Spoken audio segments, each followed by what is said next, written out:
अस्सलाम वालेकुम स्टूडेंट्स। इस स्पेसिफिक वीडियो में हम स्प्रिंग 2025 का क्वेश्चन नंबर 4 करेंगे, जो कि इकोनॉमिक ऑर्डर क्वांटिटी का क्वेश्चन है। चलें इस क्वेश्चन को जल्दी से सॉल्व करते हैं। टीआरएम लिमिटेड, अच्छा सबसे पहले रिक्वायरमेंट देख लें। रिक्वायरमेंट क्या है? Determine the economic order quantity for the year 2025।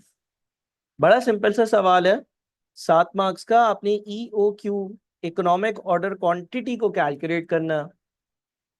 Economic order quantity का फॉर्मूला आप सब जानते हैं। क्या फॉर्मूला होता है? 2 multiplied by cost of ordering into demand divided by cost of holding. ठीक है जी, ये हम फॉर्मूला यूज करते हैं। लिखा हुआ है TRM limited uses a single raw material for production and stores it in a near by rented warehouse during the year 2024। अब ये जो इंफॉर्मेशन दी हुई है ये 2025 की है, लेकिन सवाल इंफॉर्मेशन 2024 की है, सवाल 25 का है। During the year, 1.6 million units were purchased at rupees 750 per unit with an average order quantity of 64,000 units. हम जरा यहाँ पर थोड़ी सी वर्किंग कर लेते हैं। देखिए, हमें पता है कि 2024 की जो इंफॉर्मेशन दी हुई है ना, उससे हम नंबर ऑफ ऑर्डर्स कैलकुलेट कर सकते हैं। कैसे सर नंबर ऑफ ऑर्डर्स कैसे कैलकुलेट कर सकते हैं? जनाब, आपने पूरे साल में 1.6 मिलियन की क्वांटिटी चाहिए आपको, डिमांड है ये आपकी, और ऑर्डर साइज जो है वो आपका 64,000 है। तो ये 1.6 मिलियन डिवाइडेड बाय 64,000, ये बन जाता है 25। ठीक है जी। फिर आपके पास जो परचेज प्राइस है वो दी हुई है 750 की। TRM incur the following cost related to ordering and holding the raw material. Fix cost of the purchase department 1680000। हमेशा याद रखिएगा, ये चीज़ हमने डिस्कस भी करी हुई है कि हमारे पास जो फिक्स कॉस्ट होती है, परचेजिंग डिपार्टमेंट की जो फिक्स कॉस्ट होती है, वो हमारे इकोनॉमिक ऑर्डर क्वांटिटी के फॉर्मूले के लिए इरेलेवेंट होती है।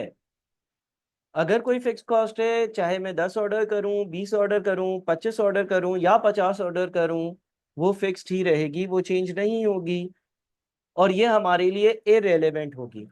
जब आप लोग डिसीजन मेकिंग, अगर आपने नहीं किया, decision making and relevant costing का जो टॉपिक है उसको करेंगे, तो उसमें इस चीज़ पर ज़्यादा एम्फेसिस दिया जाएगा, ज़्यादा डिटेल में बताया जाएगा। लेकिन फिलहाल आप ये याद रखें कि इकोनॉमिक ऑर्डर क्वांटिटी EOQ के केस में हमारी इस तरह की अगर कोई फिक्स कॉस्ट होती है तो वो हमारे हमारे लिए रेलेवेंट नहीं होती है। हम वेरिएबल कॉस्ट को अकाउंट फॉर करते हैं। जैसे कि मैंने कहा कि decision making and relevant costing के जो टॉपिक है उस पर इसको मजीद हाईलाइट किया जाएगा। Variable cost of the purchase department 750,000। जो परचेज डिपार्टमेंट की वेरिएबल कॉस्ट है वो 750,000 थी टोटल।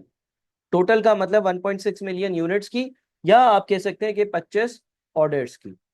अब ये जो परचेज डिपार्टमेंट की वेरिएबल कॉस्ट है सर, इधर से हमें क्या इंफॉर्मेशन आखिर हासिल हो सकती है? देखिए, हमें जो भी दिया हुआ है ना वो 2024 का दिया हुआ है, और हमसे जो पूछा गया ना वो 25 का पूछा गया है। अब हमें इकोनॉमिक ऑर्डर क्वांटिटी के फॉर्मूले में ऑर्डरिंग कॉस्ट पर ऑर्डर की जरूरत पड़ती है।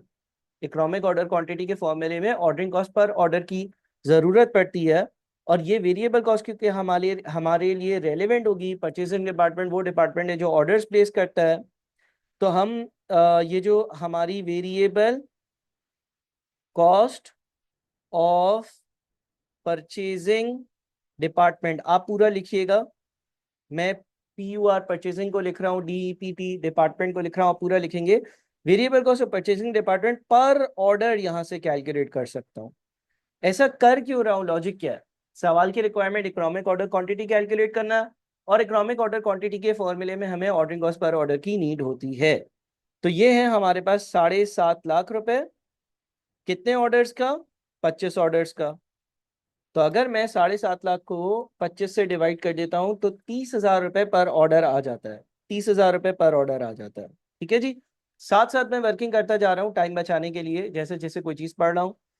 वेयर हाउस का रेंट 1240000। ये 2024 में आपने पे किया था। अगेन इसमें ये नहीं बताया कि फिक्स्ड है, वेरिएबल है, क्या है। तो चले थोड़ा सा आगे बढ़ते हैं। ट्रांसपोर्टेशन की कॉस्ट ₹45,000 पर ऑर्डर, 1125000 टोटल। अच्छा, इसका मतलब ये हो गया कि ट्रांसपोर्टेशन कॉस्ट ये अगर पर ऑर्डर है और ये टोटल है, देखिए उससे बोला एक बार ऑर्डर प्लेस करता हूं तो 45,000 रुपए की ट्रांसपोर्टेशन की कॉस्ट होती है और टोटल 1,125,000 होती है। आपको पता है अगर ये बात ना दी हुई होती, ये 45,000 की वैल्यू ना दी हुई होती तो भी मैं कैलकुलेट कर सकता था। कैसे? मैं 1,125,000 को 25 से डिवाइड कर देता। 1,125,000 टोटल कॉस्ट है सारे ऑर्डर्स की। 25 बार ऑर्डर्स प्लेस किया 2024 के साल में, तो डिवाइड करता हूँ तो भी 45,000 आता है। लेकिन चले, अच्छी बात है, वो हम पे मेहरबान है, उससे हमें बता दिया कि ये जो ट्रांसपोर्टेशन कॉस्ट पर ऑर्डर है वो कितनी है, वो 45,000 रुपये। अच्छा, क्या ये भी ऑर्डरिंग कॉस्ट में आएगी? जी हाँ, कोई भी ऐसी कॉस्ट जो नंबर ऑफ ऑर्डर्स की वजह से चेंज या इंक्रीज हो उसको हम ऑर्डरिंग कॉस्ट में शामिल करते थे, लिहाजा इसको भी हम ऑर्डरिंग कॉस्ट में शामिल कर रहे होंगे। इंश्योरेंस की कॉस्ट होल्डिंग कॉस्ट होती है, 2% होती है परचेज कॉस्ट, 6 लाख रुपए। अच्छा, ये 6 लाख आया कैसे, थोड़ा सा समझ लेते हैं। इस तरह से आया होगा कि 1.6 मिलियन यूनिट्स है, तो 16000000 एक यूनिट की वैल्यू 750 750 से मल्टीप्लाई किया और उसको 2% ले लिया। बिल्कुल 20। अच्छा सॉरी, इंश्योरेंस कॉस्ट की 2% होती परचेज कॉस्ट है ना। ठीक है, तो 750 का मेरे ख्याल में 2% अगर हम लेते हैं 15 आता है। ठीक है, और ये 6 लाख को 15 से डिवाइड करते हैं। खैर, ये कोई एवरेज वगैरह ली हुई है या इसमें भी मे बी हो सकता है कि कोई फर्दर कॉस्ट शामिल हो या क्या है। खैर, इसको अभी हम रहने देते हैं, देखते हैं आगे क्या लिखा हुआ है, ठीक है ना। लेकिन हमें पता है ये 2% ऑफ द परचेज कॉस्ट है, परचेज कॉस्ट का 2% होनी चाहिए। अच्छा, ये याद रखिएगा, देखें सुने, यहाँ पर ये जो हमारे पास होल्डिंग कॉस्ट पर यूनिट आती है ना, ये जो होल्डिंग कॉस्ट की अमाउंट आती है ये पर यूनिट आती है, पर यूनिट। ठीक है जी। और यहाँ पर ये जो वैल्यू आती है, ये जो वैल्यू आती है ये आपके पास पर ऑर्डर आ रही होती है। इस चीज का थोड़ा सा ख्याल रखिएगा। ठीक है जी, ये 2024 का टेबल है। उसके बाद लिखा हुआ है TRM's new finance manager believes that some of these cost can be reduce significantly if each order is based on the economic order quantity. In this respect, he has gathered the following information relating to 2025. अब उसने 2025 के बारे में कुछ चीजें बताई हैं। 2025 जो हमारा रेलेवेंट साल है जिसके लिए हमें इकोनॉमिक ऑर्डर क्वांटिटी को कैलकुलेट करना है। पहले चारों पॉइंट्स पढ़ लेते हैं। पहला पॉइंट है annual warehouse rent would comprise ₹300,000 plus ₹15 per unit for storing each unit. अब देखिए, पिछली जो वेयर हाउसिंग की रेंट की अमाउंट दी हुई है उसको हम अपनी वर्किंग्स में अकाउंट फॉर नहीं करेंगे। हो सकता है कि पिछले साल कोई फिक्स्ड रेंट हो सकता है कि पिछले साल जो है वो 3 लाख के बजाय 5 लाख का फिक्स्ड हो और बाकी पर यूनिट अमाउंट हो, हम नहीं जानते ना। और हम उस इंफॉर्मेशन को इस्तेमाल ही नहीं कर रहे, वो कनेक्टेड इंफॉर्मेशन ही नहीं है। क्यों कनेक्टेड इंफॉर्मेशन नहीं है?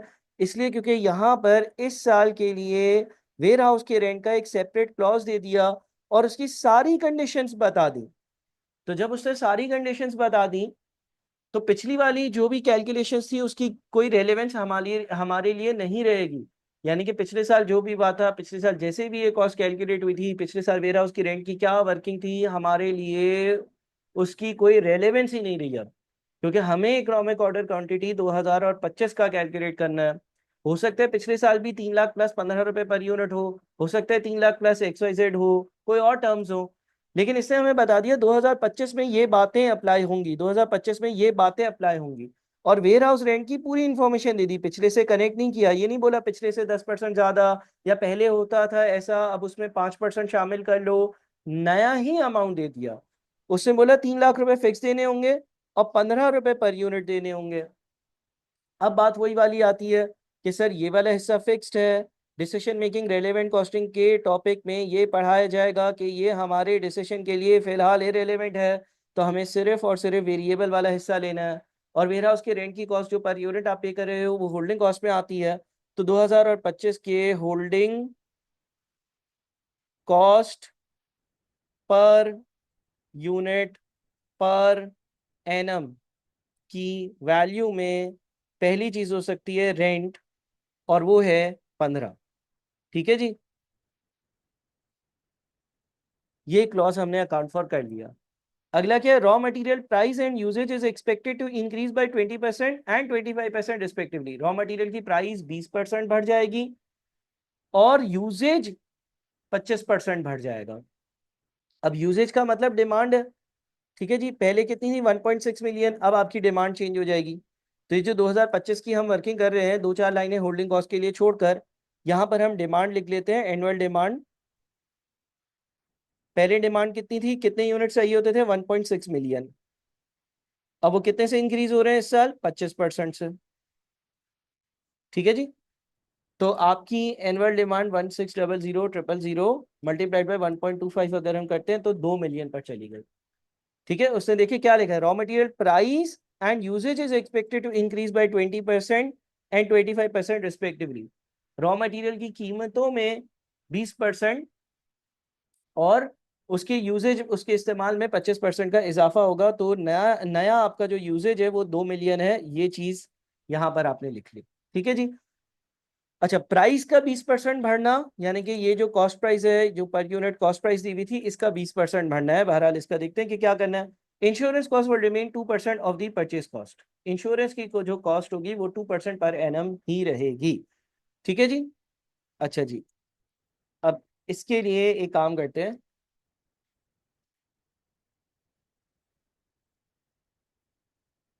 ठीक है। इंश्योरेंस की कॉस्ट 2% रहेगी। इंश्योरेंस की कॉस्ट की बात कर लेते हैं। मैं यहाँ पर इंश्योरेंस की कॉस्ट इधर लिखता हूँ। इधर क्यों लिखता हूँ, इधर इसलिए लिखता हूँ क्योंकि ये होल्डिंग कॉस्ट है, ठीक है। जा जितने कोई भी ऐसी कॉस्ट जो यूनिट को होल्ड करने की वजह से अराइज होती है, उसको हम होल्डिंग कॉस्ट पर यूनिट में लेकर जाते थे। तो अब सर इस होल्डिंग कॉस्ट की कैलकुलेशन कैसे होगी, पहले एक यूनिट 750 का था, उस यूनिट की कीमत 120% से मल्टीप्लाई कर दो, 20% से इंक्रीज करनी है। और फिर जो आपकी इंश्योरेंस की कॉस्ट है, इसका 2% है, इसका 2% है। तो 750 इंटू 1.2 इंटू 0.02, यह आ जाता है 18, ठीक है जी। बात को वापस से समझिएगा, जो आपकी इंश्योरेंस की कॉस्ट थी वो परचेज प्राइस का 2% थी। परचेज प्राइस पहले 750 होती थी, अब परचेज प्राइस 20% से बढ़ रही है। तो पहले 750 का 120% लिया, परचेज प्राइस इंक्रीज हो गई और फिर उसका 2% ले लिया, तो 18 रुपए आ गया। तो ये पॉइंट भी अकाउंट फॉर हो गया, ये पॉइंट भी अकाउंट फॉर हो गया। फिर लिखता है all other expenses are expected to increase by 10% due to inflation.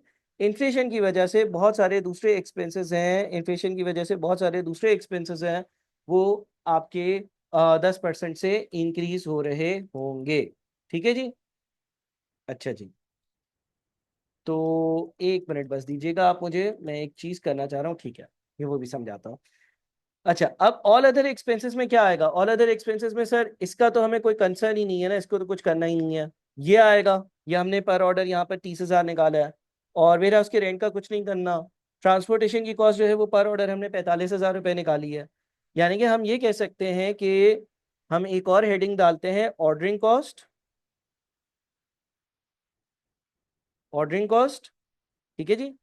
Ordering cost जो है वो आपके पास प्रीवियस कितनी है,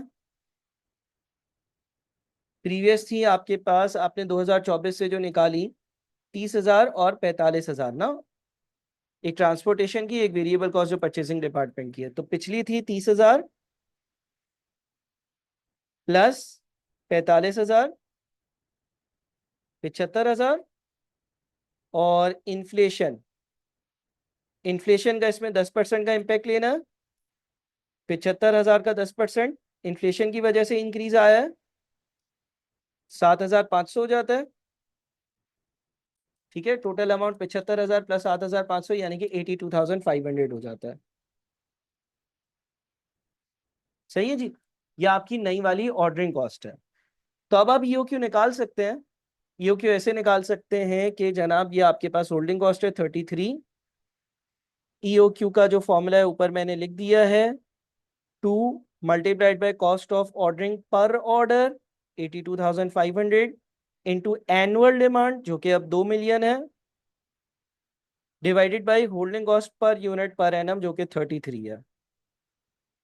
तो 2 into 82,500 into 2 million divided by 33 under root में, ये आता है 1 लाख, 100,000 यूनिट्स, 100,000 यूनिट्स बनते हैं, 100,000 यूनिट्स बनता है, ठीक है। ये हमारा यहाँ पर सवाल सॉल्व हुआ। अच्छा, एक और चीज यहाँ पर लिखी हुई थी, TRA maintains a safety stock of 8000 units. देखें, इकोनॉमिक ऑर्डर क्वांटिटी के फॉर्मूले में सेफ्टी स्टॉक नहीं आता, बफर स्टॉक नहीं आता, उसने हमसे टोटल होल्डिंग कॉस्ट नहीं पूछी है, उसने हमसे जो चीज पूछी थी हमने उसका आंसर निकालना है बस। और हमारे इकोनॉमिक ऑर्डर क्वांटिटी के फॉर्मूले में सेफ्टी स्टॉक बफर स्टॉक नहीं आता। सर, इसके अलावा आपने ये रिकंसाइल करनी थी अमाउंट, ये मैं करवा देता हूँ। देखिए, ये जो दी हुई है ना इंश्योरेंस की टोटल कॉस्ट दी हुई है, कैसे पता चला सर टोटल? देखिए, पिछले साल एक यूनिट 750 का था, 2% एक यूनिट की इंश्योरेंस है, तो 750 इंटू 2% क्या आया? 15 रुपये आ गई एक यूनिट की इंश्योरेंस। अच्छा, अब आपके पास जो एवरेज इन्वेंट्री है वो कैसे आती है? सर, एवरेज इन्वेंट्री आती है order size divided by 2 plus buffer stock, अगर कोई बफर स्टॉक है तो आपके पास, आप जो यूनिट्स पिछले साल ऑर्डर कर रहे थे एक वक्त पर 64,000 कर रहे थे, 64,000 divided by 2 plus buffer stock जो कि 8,000 यूनिट्स का था, ये बन जाएगा 40,000 यूनिट्स। और फिर टोटल होल्डिंग कॉस्ट का क्या फॉर्मूला होता था? टोटल होल्डिंग कॉस्ट के लिए सर हम एवरेज इन्वेंट्री को holding cost per unit per annum से मल्टीप्लाई करते थे। यहाँ पर सिर्फ और सिर्फ इंश्योरेंस वाली अगर होल्डिंग कॉस्ट को कंसिडर करें तो उस हिसाब से 40,000 को हम 15 से मल्टीप्लाई करेंगे, यार है 6 लाख, वही वाली अमाउंट जो ऊपर लिखी हुई थी। क्या इस वर्किंग की हमें जरूरत है? नहीं, हमें जरूरत नहीं है। आपने ये वाला आंसर निकालना था। मुझे नहीं लगता कि ये कोई मुश्किल क्वेश्चन है, बड़े आराम से आप इस क्वेश्चन को सॉल्व कर सकते हैं। करें, और फिर भी कोई मसला हो तो मुझसे डिस्कस जरूर कर लीजिएगा। Thank you and Allah Hafiz.